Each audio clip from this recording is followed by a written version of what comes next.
Sa pagpapatuloy, mga kaaroy, ipinaliwanag ni Luankyo na ang binuong rescue team ay tinatawag na self-rescue. Ito ay binuo upang pansamantalang gabayan ang ilang estudyante at guro.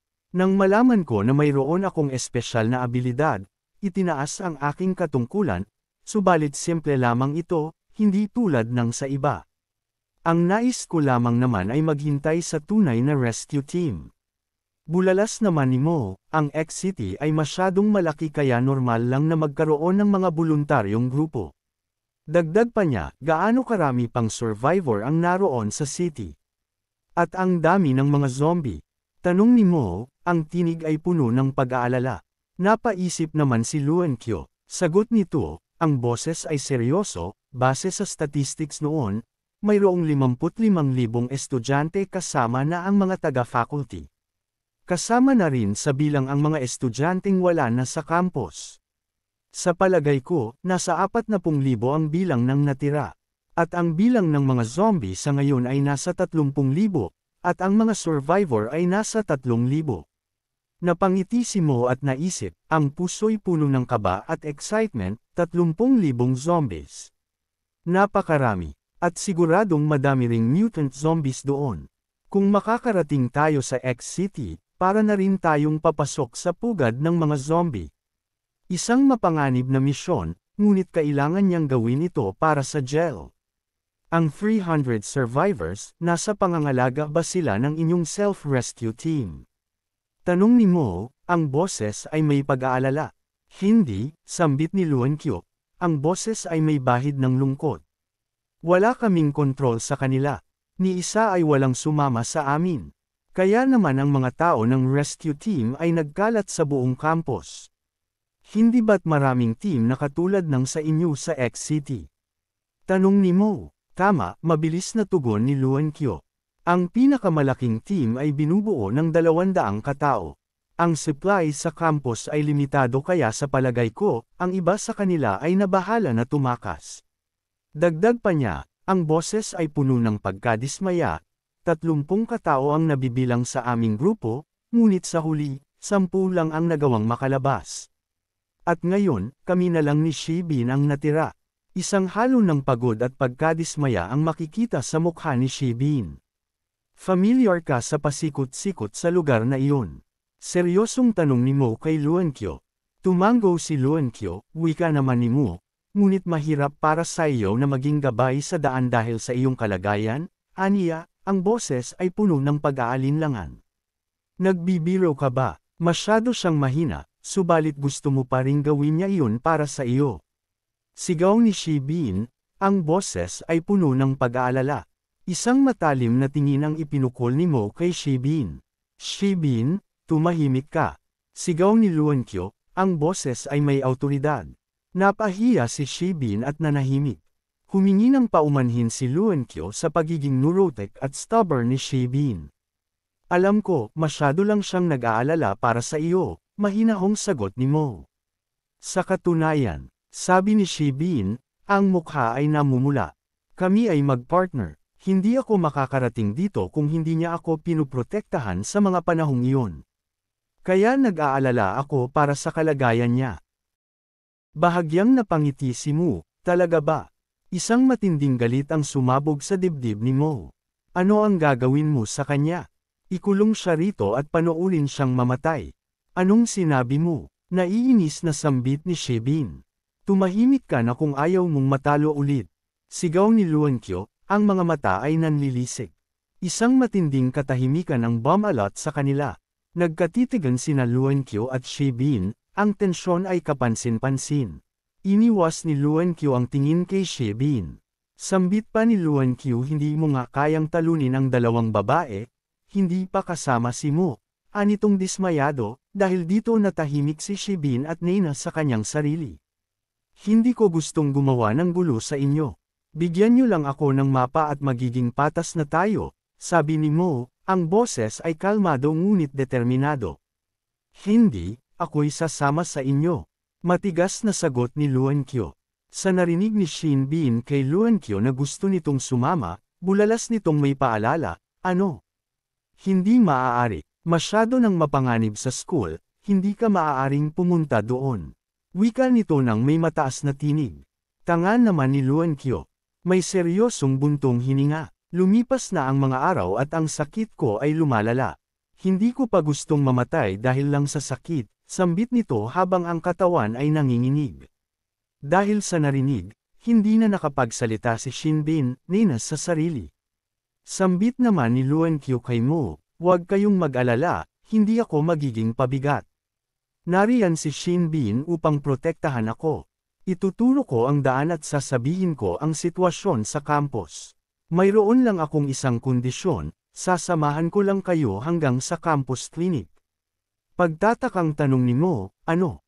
Gusto mo bang bumalik sa self-rescue team? May bahagyang ngiting sagot ni Luankyo, bakit ako babalik? Tingnan mo ako ay isang mahinang babae, at maaari nila akong tanggalin pagpasok ko pa lang sa pinto, anito nang may mahinang tinig at naubo. Dagdag pa ni Luankyo, gusto ko lang makahanap ng gamot sa loob ng campus clinic. Mainam na yun kaysa maghintay ng aking kamatayan. Huwag kayong mag-alala, ipapakita ko ang pinakamainam na daan kung saan man kayo patungo at hindi ako magiging pabigat. Malakas ka at naniniwala ako sa iyo, sana ay pagkatiwalaan ninyo rin ako. Wika nitong may seryosong tinig at determinado. Naisip naman ni Mo na mas makakatipid sila ng oras kung may gag-abay sa kanilang dadaanan. Sambit nito sa kanyang isip at may seryosong mukha. Imposibleng makayanan nila Shinbin at Luankyo ang makarating sa campus clinic ng sila lang. Makikita naman ang pagkabalisa ni Shinbin at pag-aalala.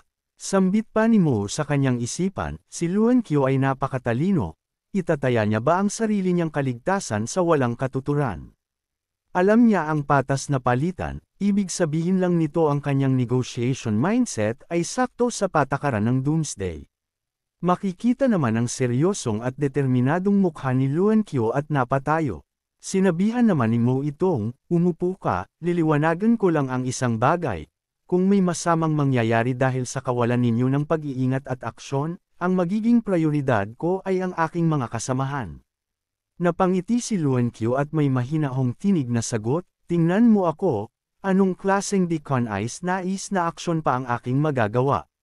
Singit naman ni Shinbin, hanggat hindi kayo kumikilos ng masama. Madiing sabi nito, nakangiting tanong naman ni Luankyo, kailan ang inyong plano?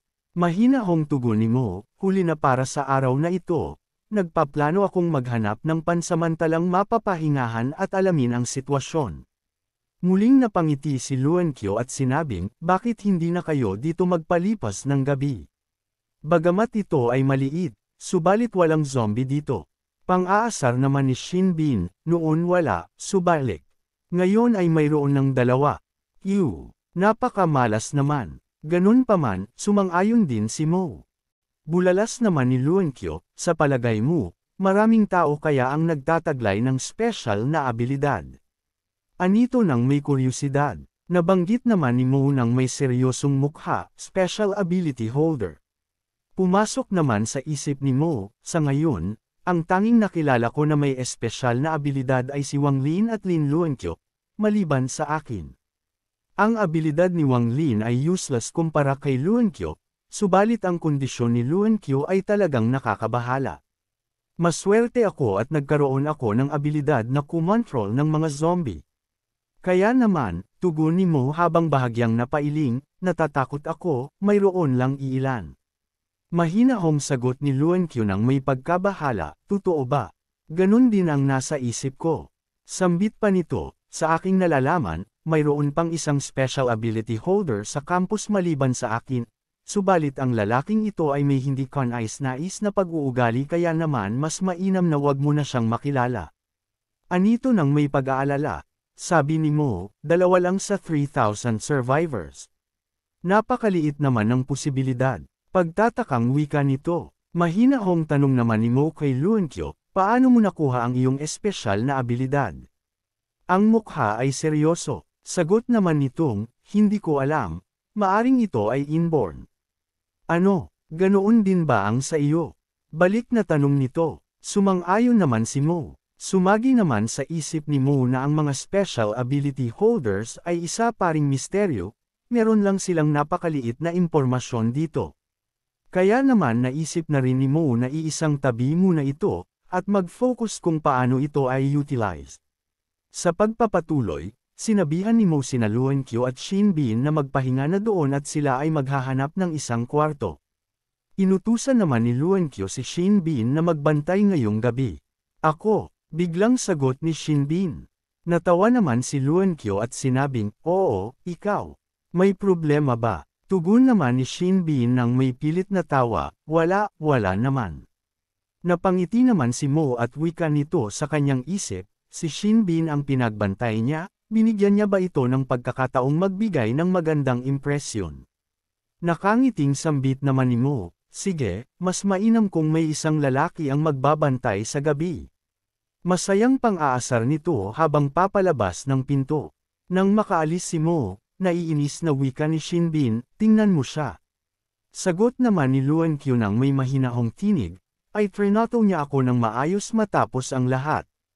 Wala na akong magagawa kung trituhin niya ako ng masama. Maaari kang magalit sa kanya ngunit alam mo, may kapangyarihan siya. Sa ngayon, maaari mo lang siyang isumpa ng tahimik. Anito nang may malungkot na tinig. Nanginginig naman sa inis si Shin Bin sa kanyang narinig. Sa isang silid, may numerong 705, narinig ang tinig ni Shayna. Ano ito? Wika niya nang may kuryosidad. Sambit pa niya, naalala ko ito. Ang bagay na ito ay posible, wika nito habang pinagmamasdan nila ni Lian ang bote ng alak. Dagdag pa ni Shayna, magiging komportable ang sinuman matapos mainom ito. Bahagyang pinagpawisan si Mo at sumagi sa kanyang isip, maaring si Shayna ay hindi gaanong mabuting babae noon dahil naalala niya pa ang bote ng wine. Ilang sandali pa, binuksan ni Shayna ang bote ng wine gamit ang kanyang bibig sabay tungga dito. Matapos ang ilang lagok, napadighay si Shayna, bahagyang namula ang kanyang mukha. Sambit nito kay Lian, halika, samahan mo ako, sabay abot ng bote ng wine sa kanya. Kita naman sa reaksyon ni Lian ang kuryosidad. Nababahalang sigaw ni Mo, Shayna, huwag mo turuan si Lian ng maling bagay. Aniya nang may pag-aalala, inilapit naman ni Shayna ang bote ng alak sa labi ni Lian, sa huli, napainom din ito ni Shayna. Dahil dito, napahawak sa kanyang mukha si Mo sa pagkadismaya at sinabing, ang aking si Lian ay nahawaan na. Dagdag pa, niya, sandali, may masama akong pakiramdam tungkol dito, aniya, ang tinig ay may pagkabahala. Tama nga ang kanyang hinala na lasing nga ang dalawa. Makikita naman ang dalawang nagpapakyut kay Mo. Kinabahan naman si Mo sa kinikilos ng dalawa kaya naman napasigaw ito, ano ang gusto ninyo? Sambit nito nang may mataas na tinig at bahagyang takot. Ilang sandali pa, hinawakan ni Shayna ang kanyang balikat at tinulak sa sofa. Napasabi na lamang si Mo sa kanyang isip, hindi. Makikita naman ang dalawang lasing at pinagmamasdan ng malagkit si Mo. Muling tanong ni Mo, ang tinig ay may pag-aalala, ano ang gusto ninyo? Habang hawak ang magkabilang kamay ng dalawa. Ilang sandali pa, napangiti si Shayna. Dinilaan ang daliri, at nang tangkang sakmalin si Mo sa leeg, napasigaw si Mo sa takot, Bizet. Anong ginagawa ninyo? Huwag. Sa pagpupumiglas, nakawala siya at itinulak si Shayna. Hindi ba't may kasunduan tayo na hindi ninyo ako kakagatin? Bahagya namang nasaktan si Shayna. Hinawakan ni Shayna ang kamay ni Mo at napangiti, wala akong balak kagatin ka. Hahalikan kita. Sagot naman ni Mo, sa tingin mo maniniwala ako. Kitang-kita ang takot sa mukha ni Mo. Anong klaseng halik ba yon? Gusto mo ba akong kagatin? Tanong ni Mo nang may mataas na tinig. Nang mapansin ni Mo na gagawin din iyon ni Lian, napasigaw ulit si Mo, gusto mo rin akong kagatin. Nanginginig ang boses ni Mo. Nang malapit na siyang kagatin ni Lian, huminahon si Mo at tinawag si Lian ng mahinahon. Natigilan si Lian. Mabilis na ginamit ni Mo ang kanyang kakayahan at kinontrol ang dalawa.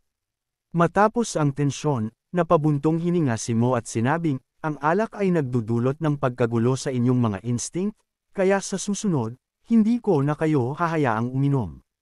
Dahil sa ingay, binuksan ni Shibin ang pinto at nagtanong ng may pag-aalala, anong nangyari? Sagot ni Mo, mabilis silang nalasing, nakayuko at dismayado. Umalis si Shibin. Seryosong bilin ni Mo sa dalawa, wala nang alak mula ngayon. Nagnguso ang dalawa. Pagod na pagod si Mo. Nagtataka si Lian. Nakangiting sinabi ni Mo, may mga tao sa labas na gustong makipaglaro sa atin. Tanong ni Shayna, makipaglaro. Sagot ni Mo, oo, laro. Anong laro? Masaya ba? Tanong ni Shayna. Hinaplos ni Mo ang ulo ni Shayna, malalaman mo rin mamaya. Matulog na tayo at bukas, maghahanda tayo para umalis. Kinabukasan, may liwanag na sa music bar. Kinakatok ni Shibin ang pinto, oras na para bumangon. Narinig niya si Mo, huwag kang malikot, Lian, hindi ko may pasok. Naisip ni Shibin na gumagawa sila ng milagro. Aroy, Shibin, may lahi ka palang Marites. Mabilis na binuksan ni Shayna ang pinto at inangat ang katana. Natakot si Shibin at halos madapa sa pagtakbo. Seryosong sinabi ni Shayna, wala na siya. Gusto kong paalisan mo siya pero tinakot mo siya, sabi ni Mo. Sinaktan ka niya at ayaw ko noon, sagot ni Shayna. Nakaupo si Lian at walang sapatos. Napangiti si Mo kay Shayna at naisip, isa kang naughty girl, Shayna. Sinabihan ni Mo si Lian na huwag malikot habang sinusuot ang sapatos nito, Aroy. Akala ninyo kung ano na, pero sapatos lang pala. Nagpapakyut si Lian na parang prinsesa. Dumating si Luankyo, napakamaalaga mo naman sa girlfriend mo, ikaw pa ang nagpalit ng damit niya. Seryosong sinabi ni Mo, handa na ba kayo? Oo, nakangiting sagot ni Luankyo. Kung ganoon, tayo na, sabi ni Mo, determinado. Napaisip si Luankyo, ang lalaking ito ay kasama ang dalawang magagandang babae. Ganoon ba siya kalakas? Nagsimula ang paglalakbay ng grupo patungo sa X-City. Tanong ni Mo kay Luankyo, gaano pa kalayo ang ating lalakbayin? Sambit naman ni Luankyo, kung tayo ay makalampas na sa ali, makikita na natin ang campus wall. Kailangan nating umakyat doon para makapasok. Sagot naman ni Mo, umakyat sa campus wall. Wika naman ni Luankyo, may kasiguruhan, sa tingin ko ito ang pinakaligtas na daan papasok doon. Alam mo pala kung saan ang lugar na may pinakamaraming zombie. Wika ni Mo na may pag-aalinlangan. Sagot naman ni Luankyo ng may mahinahong tinig, siguradong ang mga dorm area ay walang ganoong bilang ng zombie kahit saan doon. Hindi ako nagsisinungaling sa iyo, hindi kita kayang labanan. Bahagyang napangiti si Mo. Sambit pa ni Luankyo kay Mo, maaari bang ibalik mo ang sandatang nakuha mo kay Shibin? Akin ito noong una, ngunit si Shibin ang nagpatalas noon. Kaya naman kinuha ni Mo ang sandata at sinabing, masyado kang matyaga sa paghasa nito upang maging ganito ito katalas. Sabay ngiti nito at hagi sa likuran. Kinabahan naman si Shibin at natakot dahil patungo sa kanya ang kutsilyo. Subalit mabilis na ginamit ni Luankyo ang kanyang kakayahan upang masalo ito. Natulala naman si Shibin dahil dito at nina sa ginawa ni Mo. Inabot naman ni Luankyo ang kutsilyo kay Shibin. Naiinis pa rin nakatingin si Shibin kay Mo. Naisip nito na ang lalaki ay may malaking dahilan kaya gusto nitong pumunta sa X-City. Sa pagpapatuloy nila, makikita ang ilang bilang ng zombie sa daan. Dahil dito, napasigaw si Luankyo, mag-ingat kayo. Habang si Mo ay napangiti at sinabihan sina Lian at Shayna, patayin ninyo ang mga ito, sabay gamit ng kanyang abilidad. Sa isang kisap mata, pinaslang nina Shayna at Lian ang mga zombie gamit ang kanilang mga sandata. Natahimik naman si Luankyo at si Shibin ay hindi makapaniwala, natulala at pinagpawisan sa husay ng dalawa. Napalingon naman si Mo sa kanila. Sa isip naman ni Luankyo, ang kanyang abilidad ay nakakaapekto sa paggalaw ng kalaban, kahit sa mga zombie ay mabisa ito. Dahil sa reaksyon ni Luankyo, napasipol na lang si Mo. Bahagyang tumawa naman si Luankyo dahil dito. Banggit nito sa kanyang isip, ang mabilisang harapang laban ay isang pagkakamali. Ang kalabanan sila, ito ay magdudulot ng siguradong pagkatalo, at ang super ability ng dalawang babae sa kanyang panig ay halos perpektong team up. Ang lalaking ito ay kahanga-hanga, aniya sa kanyang isipan. Sa kabilang banda, madidinig ang suwabing pagpasok ng espada ni Shayna sa kanyang kaluban. Si Shibin ay bahagyang kinilabutan at naisip na ang babaeng ito ay uhaw sa dugo at laban. Makikita namang pinapahid ni Shayna ang tilamsik ng dugo sa kanyang mukha. Natuwa naman si Luankyo at sinabi kay Mo, ang iyong abilidad ay kamangha-mangha. Sagot ni Mo nang may bahagyang ngiti sa kanyang labi. Ang sa iyo rin, mas magiging malakas ka pa kung ikaw ay mag-i-evolve. Sambit ni Mo sa kanyang isip, ang babaeng ito ay kagilahil-alas. Mayroon siyang espesyal na abilidad, nagagawa niyang maging kalmado sa harap ng panganib sa laban, at ang tapang sa pagharap sa kanyang karamdaman. Muli silang nagpatuloy. Itinuro ni Luankyo ang pader na kanilang aakyatin upang makapasok sa loob ng campus. Napahinto ang lahat dahil dito. Ilang sandali, hinawakan ni Luankyo ang pader at nagwika ng may lungkot sa kanyang tinig. Ang mga bahid ng dugo sa pader na ito ang bunga ng pagkaputol ng kamay ng isang lalaki sa pag-atake ng mga zombie, at ang lalaking iyon ay maaaring mamatay sa madaling panahon, at baka wala nang natira sa kanila. Natatakot ako. Bakas naman sa mukha ni Shibin ang pagkadismaya at lungkot sa reaksyon nito. Habang nagmumuni-muni si Luankyo, biglang nagsalita si Mo, halina kayo. Nakaakyat na ito sa pader at muling nagwika, ligtas dito, manatili lang tayong tahimik, aniya ng may seryosong tinig. Gulat naman ang mababakas sa mukha ni Luankyo sa mabilis na pagkilos ni Mo. Agad namang sumunod si Lian sa pagbaba ng dalawa. Sinabihan nito ang tatlo na magmadali. Nagtulakan naman sina Luankyo at Shayna kung sino ang dapat mauna.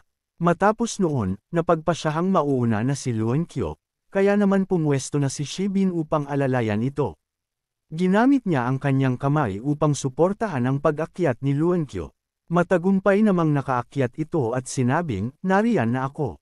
Subalit aksidenteng nadulas ang kanyang kamay, dahilan upang siya ay mahulog at bahagyang napasigaw. Mabuti na lang at tinulungan siya ni Mo, sinalo siya nito. Namula naman ang mukha ni Luankyo sa ginawa ni Mo at nagpasalamat. Ninas naman si Shibin at sinabing, anong ginagawa mo?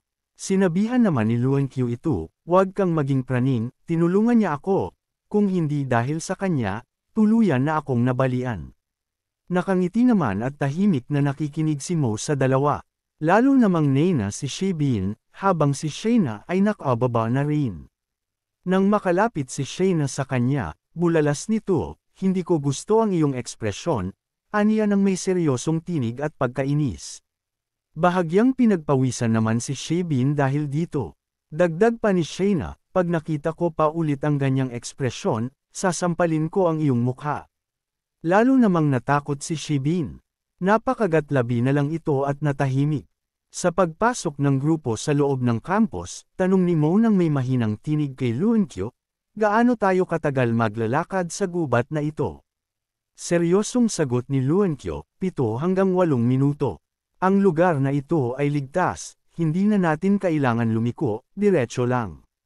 Subalit, may mga zombie na humabol sa amin sa lugar na ito kaya naman mas mabuting balaan mo silang mag-ingat dahil maaaring narito lang sila sa paligid, dagdag pa nito. Singit ni Shayna, hindi na kailangan. Kasabay ng paglingon nito ng may seryosong ekspresyon. Napangiti naman si Luankyo at napaubo. Paalala ko lang ito dahil ako ang gumabay sa inyo sa daan at ito ay aking responsibilidad, aniya. Naisip naman ni Mo na ang self-confidence ni Shayna ay mabilis na nagre-recover. Aniya sa kanyang isip habang nakangiti. Isang kaluskos ang maririnig at isang zombie ang tumalon patungo sa kanila. Napasabi na lamang si Mo, buwisit. Naging alerto naman si Luankyo dahil dito, ginamit niya ang kanyang abilidad, kasabay ng paglabas niya ng isang patalim at saksak sa dibdib ng zombie. Nakaramdam naman ng bahagyang sakit ang zombie, subalit hindi sapat ang pag-atake ni Luankyo upang mapabagsak ito. Kaya naman sinampal ng zombie si Luankyo at naramdaman nito ang sakit.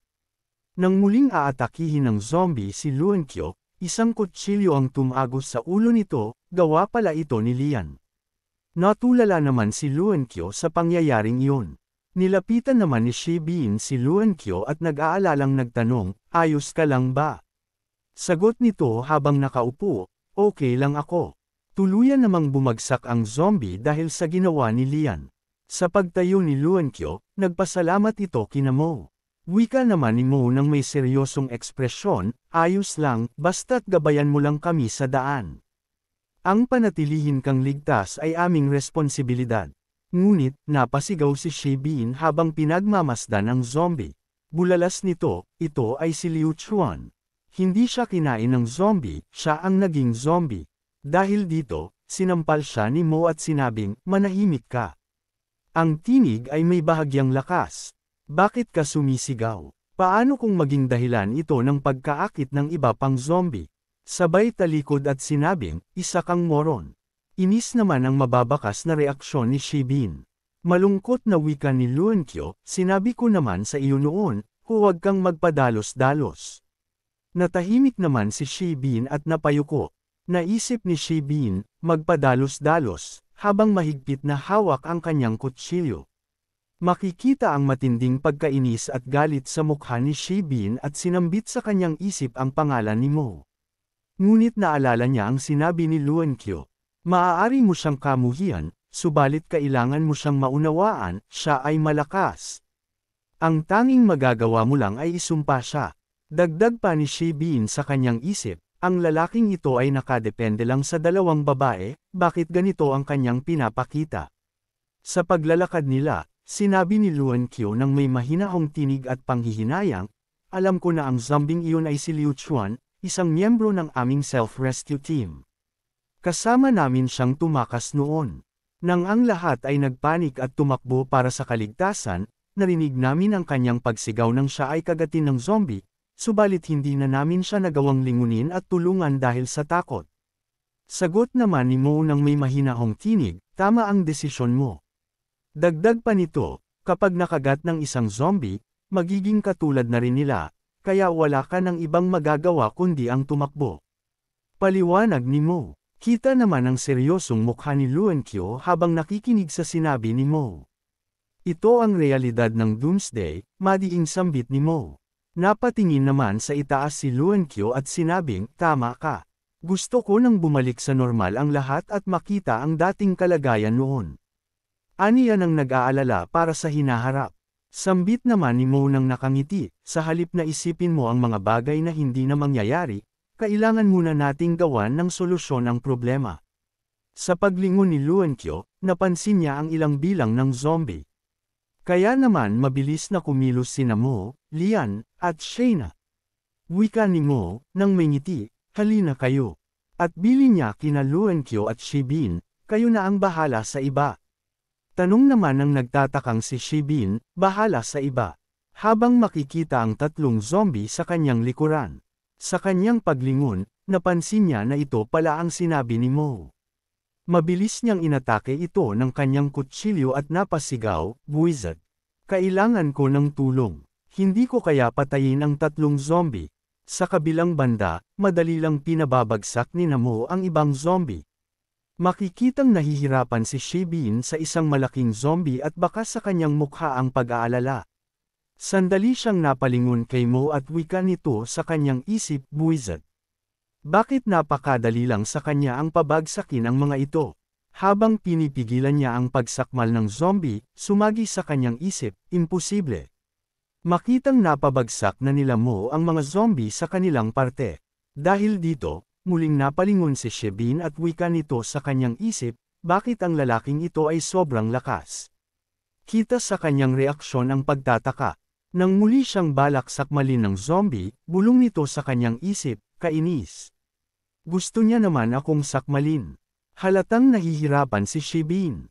Habang nakikipagbuno siya sa isang zombie, isang matabang zombie ang tumalon papalapit sa kanyang likuran. Sa kabutihang palad, mabilis naman itong pinatay ni Luankyo. Napasigaw ito, nakalimutan mo na ba ang sinabi ko? Nagtataka naman si Shibin at tanong nito, ano? Huwag kang madidistract sa oras ng laban, diing tugon ni Luankyo. Dagdag pa nito, huwag mo siyang tingnan, mayroon siyang espesyal na abilidad kaya madali lamang sa kanya ang pabagsakin ang mga ito, aniya na may seryosong tinig. Nadismaya naman si Shibin sa kanyang narinig. Sabi ng nenas na si Shibin, espesyal na abilidad, bulong nito sa kanyang isip. Kung mayroon din akong espesyal na abilidad, siguradong mas mahusay pa ako sa kanya, aniya sa kanyang isip na may inggit habang pinagmamasdan si Mo. Matapos ang tensyon sa laban, tinanong ni Mo si Luankyo, saan na tayo paroroon? Sagot ni Luankyo, nasa loob na tayo ng camp. Saan niyo balak ang mga gagawin niyo? Aniya na may seryosong ekspresyon. Bulalas naman ni Mo, hindi kami nagmamadali. Naalala ko, hindi ba't binanggit mo sa akin na pupunta kayo sa campus clinic? Tama ba? Seryosong wika nito. Wika naman ni Luankyo, napakadaming zombie sa clinic. Tutulungan mo kaming makarating doon, hindi ba? Nakangiting sagot ni Mo, tayo ay magkakasama kaya kailangan kong magpakita ng sinseridad. Ngunit sa isip nito, sa lugar na maraming zombie, siguradong maraming mutant ang naroon. Wika naman ni Luankyo nang may mahinahong tinig, ang klinik ay nasa pinakahilagang bahagi ng campus. Hindi tayo maaaring pumunta doon ngayong gabi, kaya naman kailangan nating humanap ng lugar na mapapahingahan, at bukas na tayo magpatuloy. Sa pagpapatuloy, paliwanag ni Luankyo, sa iginuhit niyang mapa sa lupa, sa harap ng kinaroroonan natin, may isang taekwondo gymnasium. May iilang bilang lang ng tao roon. Ito ay napakainam na lugar para makapagpahinga. Seryoso naman ang mukha ni Mo at naisip na, mahusay, mabuti na lang at nariyan siya. Kung ako lang, maaaring naging parang manok na walang ulo na ako. Sagot ni Mo kay Luankyo, ang tinig ay mahinahon, sige, gagawin natin ang sinabi mo. Wika ni Luankyo, sa kaliwa tayo dadaan, mas ligtas doon. Tanong ni Mo nang may pagtataka, sa kanan ba may mga grupo ng zombie bang naghihintay sa atin doon? Sagot ni Luankyo, ang tinig ay may takot at pag-aalala, hindi. Isang nakakakilabot na halimaw ang naroon sa aming garden sa kanan. At maraming kalalakihan ang hindi na nakabalik mula roon. Kaya naman walang alinlangang nagwika si Mo, kung ganoon, tayo ay pupunta sa kanan. Bulalas naman ni Shibin, iyon ay isang mutant zombie at walang ordinaryong tao ang kayang makipaglaban dito. Aniya na may pag-aalala, sabi ni Mo na determinado, kung hindi ka sasama, magpaiwan ka rito at babalik ako matapos kong patayin ang lahat ng mutant zombie. Inis naman sambit ni Shibin, ikaw. Bulalas naman ni Luankyo, sasama ako. Aniya na may determinadong tinig. Subalit pinigilan naman siya nang nag-aalalang si Shibin. Sabi nito, habang hawak ang kamay ni Luankyo, nababaliw ka na ba? Isa iyong mutant zombie, gusto mo bang mamatay habang tumatakbo? Aniya na may mataas na tinig. Sagot naman ni Luankyo nang walang alinlangan, si Mo ay isang lalaki, hindi sisirain ang sarili. At kung hindi dahil sa kanila, hindi ako maglalakas loob na bumalik sa campus clinic. Maaaring mamatay din ako kung magkagayon man. Bakas sa mukha nito ang matinding pag-aalala sa kanyang kalagayan. Kaya naman mahinahong sumagot si Shibin, sasama rin ako. Aniya na may mahinang tinig at pagkahiya. Subalit sa kanyang isip, kung ano man ang mangyari, naroon ako, handang iligtas si Luankyo sa oras ng panganib. Kaya naman, malakas na wika ni Mo, tara na, dahil nagkasundo na tayo. Sa pagpapatuloy nila, nagtanong si Mo, medyo kabado, dito ba naroon ang mutant zombie na inyong sinasabi? Bulalas naman ni Luankyo, ang boses ay puno ng pangamba, oo, dito niya kami inatake noon. Wika ni Shibin kay Luankyo, manatili ka sa tabi ko, napakamapanganib. Aniya na kabado. Sagot ni Luankyo, halatang kabado rin, huwag kang masyadong nerbyoso, relax lang. Sabi naman ni Shibin, paano? Isa itong mutant zombie. Naisip naman ni Mo, sina Lian at Shayna ay may kakaibang reaksyon, kaya naman siguradong mayroong nga mutant zombie sa paligid. Kaya naman sinabihan ni Mo sina Luankyo na maging handa dahil papalapit na ito. Bakas naman sa mukha ni Mo ang bahagyang kaba at pagkaseryoso, habang nakataas ang kanyang dagger. Biglang dumagundong ang sahig na parang may lindol. Isang malaking paa ang lumabas sa garden. Isang higanteng, matabang babaeng zombie na may dala ng isang bangkay ng lalaki ang sumambulat sa kanila. Kinilabutan naman si Mo sa kanyang nakikita. Nang dilaan ng mutant ang mukha ng bangkay ng lalaki, halos bumaliktad ang sikmura ni Mo sa kanyang nasaksihan. Bulalas ni Luankyo, mag-ingat kayo. Hindi ko alam kung bakit ang mutant na ito ay umaatake sa mga gwapong lalaki. Aniya na may pag-aalala. Aroy, delikado ang dalawang pogi. Dahil dito, nagulat si Mo sa sinabi ni Luankyo at nagtanong, ano? Nang mapansin siya ng mutant at napatingin sa hawak nitong bangkay, parang dismayado kaya naman hinagis niya ito at ibinaling ang atensyon kay Mo habang nakalabas ang dila nito. Aroy, yari ka na Mo. Kaya naman biniro ni Shibin si Mo nang may nakakalokong ngiti, isang na namang magandang babae ang mapupunta sa kamay mo, bro. Bahagya namang nena si Mo dahil dito. Sa narinig ni Lian at Shayna sa sinabi ni Shibin, nagpintig ang tainga ng mga ito. Sabay ng pag-apak ng dalawa sa magkabilang paa ni Mo. Damdam naman ni Mo ang sakit sa ginawa ng dalawa at napaupo. Bulalas na tanong ni Mo, anong ginagawa niyo? Wika nitong may pagtataka. Wika ni Shayna, huwag kang magtangahan. Bakas sa mukha ng dalawa ang selos sa kanilang reaksyon. Sambulat naman ni Mo, sandali. Wala akong ginawa. Nang biglang napasigaw si Luankyo nang may pag-aalala, anong ginagawa niyo? Papalapit na siya. Makikitang papalapit na ang mutant na parang isang tank na pangdigma at nakalabas ang dila at naglalaway sa kanyang biktima. Kasabay ng pagtalon nito patungo sa kinaroroonan ng tatlo. Dahil dito, sabay na lumingon ng may seryosong ekspresyon sina Shayna at Lian. Wika ni Shayna na may mataas na tinig, lumayo ka sa kanya. Sa paglapit ng mutant, mag-asawang sampal ang damapo sa pisngi nito mula kina Lian at Shayna, na halos maduraj ito sa lakas, dahilan ng pagtalsak at mabilis na pag-ikot ng mutant sa ere. Nalaglag naman ang panga ng tatlo sa kanilang nasaksihan at di moari ang kanilang reaksyon dahil dito. Sa pagbagsak ng mutant, kita ang pinsalang dulot nito. At bakas sa mukha ni Lian at Shayna ang matinding selos at inis. I find the magic in the everyday, in the sweetest sips as time slips away.